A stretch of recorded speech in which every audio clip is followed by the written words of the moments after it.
Hindi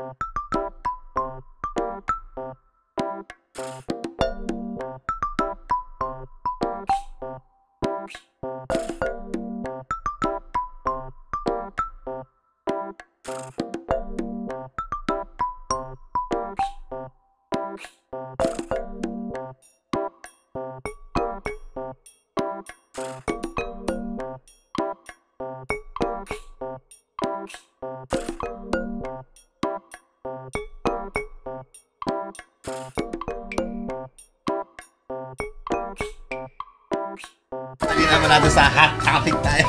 Ayan. Kamusta naman ang pagiging Viva Max baby mo?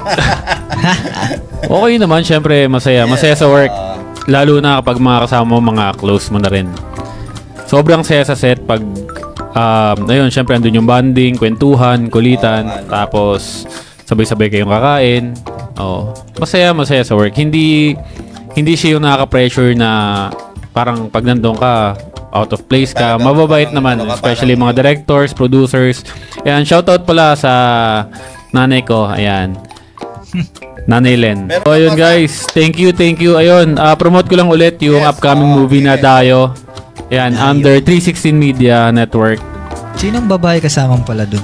Yun sila Iris Angeles, Audrey Avila, yan, Marco Gomez, yan si Reynald Oteiza. Yes, panoorin nyo guys. Abangan na yan, guys. So, ang ano pala, ito, last yung Dayo is under Direct Sydney Zaid. And assistant director, ang kapatid natin na si Queen Carillo. Ayan. Si Queen under 316 Media Network. And abangan nyo po ang Dayo. Promise ko sa inyo, sobrang ganda nitong movie na to. Yun, abangan nyo Dahil napakagaling ng Viva Max. director, assistant director at mga actors po dito. Yes. And what else? Yung mga ano mo? Ayun, follow nyo po yung mga social media accounts ko.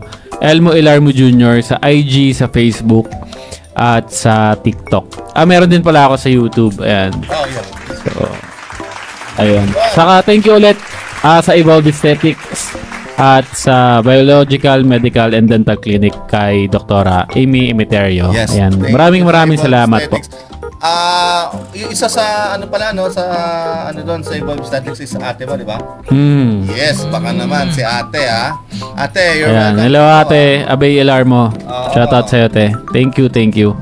Give us some tips naman sa mga aesthetics mo soon pag available. Welcome po kayo sa kailangan namin yun dito. Ayan. Sir, okay, abangan niyo po ang tayo guys, and thank you once again sa ating special guest. And guys, don't forget pala to like, share, subscribe po sa follow us. And anyone who is willing to collab po